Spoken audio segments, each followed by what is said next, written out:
Hypnosis के दौरान जब बंदा हिप्नोटाइज होता है उसका ख़ुद पे कंट्रोल नहीं रहता और वो पर्सन समटाइम कुछ लोग सोचते हैं कि हिप्नोटाइज होने के बाद सेकंड पर्सन जो होता है वो दोबारा से उस स्टेट से वापस नहीं आ सकता। लगता है बाजार के खाने बहुत खाते हो। जी डॉक्टर साहब, मैं ये मेडिसिन प्रिस्क्राइब कर रहा हूँ, वो आप ले लें। अब कोई भी मसला हो तो मरहम से डॉक्टर की ऑनलाइन कंसल्टेशन बुक करो, क्योंकि डॉक्टर से बात होगी अब घर पर। अस्सलाम वालेकुम, मेरा नाम तैयब मुर्तज़ा है।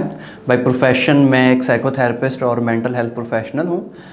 और इसके अलावा मेरे पास स्पेशलाइजेशन है हिप्नोथेरेपी और एनएलपी के अंदर। हिप्नोसिस से मुराद इसमें अल्टर स्टेट ऑफ माइंड कहते हैं। इसके अंदर एक पर्सन अपने लाशऊर में चला जाता है और उस टाइम वो जो सुजेशन देने वाला होता है उसकी सुजेशन को बहुत आसानी से एक्सेप्ट कर लेता है। अब हिप्नोसिस के बारे में कुछ रॉन्ग कंसेप्शन हैं कि हिप्नोसिस के दौरान जब बंदा हिप्नोटाइज होता है उसका ख़ुद पे कंट्रोल नहीं रहता और वो पर्सन समटाइम कुछ लोग सोचते हैं कि हिप्नोटाइज होने के बाद सेकंड पर्सन जो होता है वो दोबारा से उस स्टेट से वापस नहीं आ सकता। इसके अलावा एक और मिसकंसेप्शन ये भी है कि हिप्नोसिस के ज़रिए से हम किसी भी पर्सन से कोई भी गलत काम करा सकते हैं।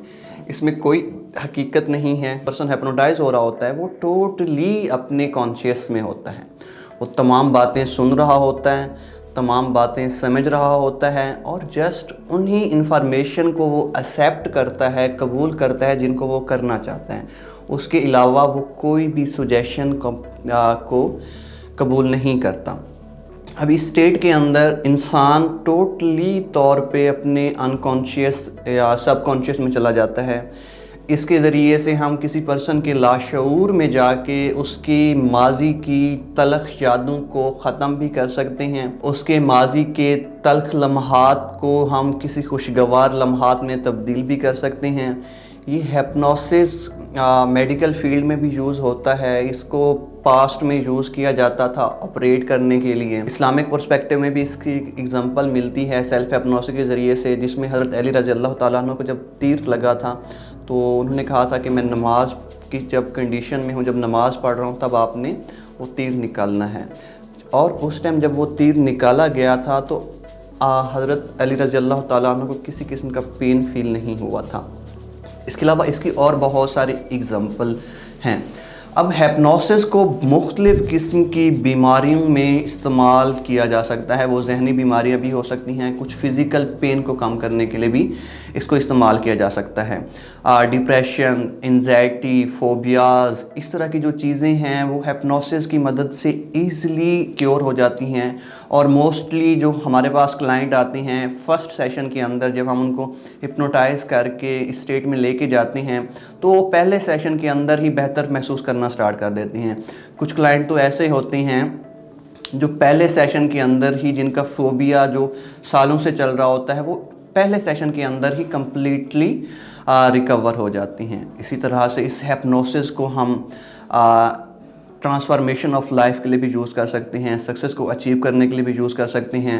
हमारी कोई बुरी आदत है उसको भी हम ख़त्म करने के लिए यूज़ कर सकते हैं। इसके अलावा कुछ लोग सिगरेट नोशी करते हैं, नशा करते हैं। इन तमाम चीज़ों से छुटकारा हिप्नोसिस की मदद से हम ईज़िली गेन कर सकते हैं।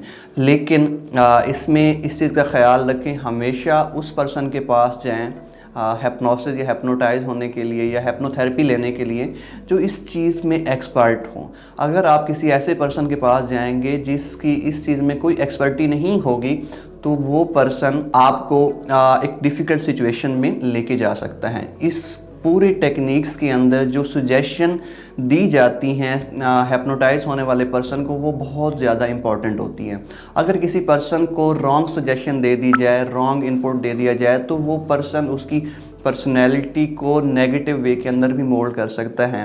तो इन चीज़ों का ख्याल रखा जाता है। इसके अलावा हिप्नोसिस के बारे में अगर आपका कोई भी सवाल हो, कोई भी कन्फ्यूजन हो तो आप इनबॉक्स में या नीचे कमेंट्स बॉक्स में पूछ सकते हैं।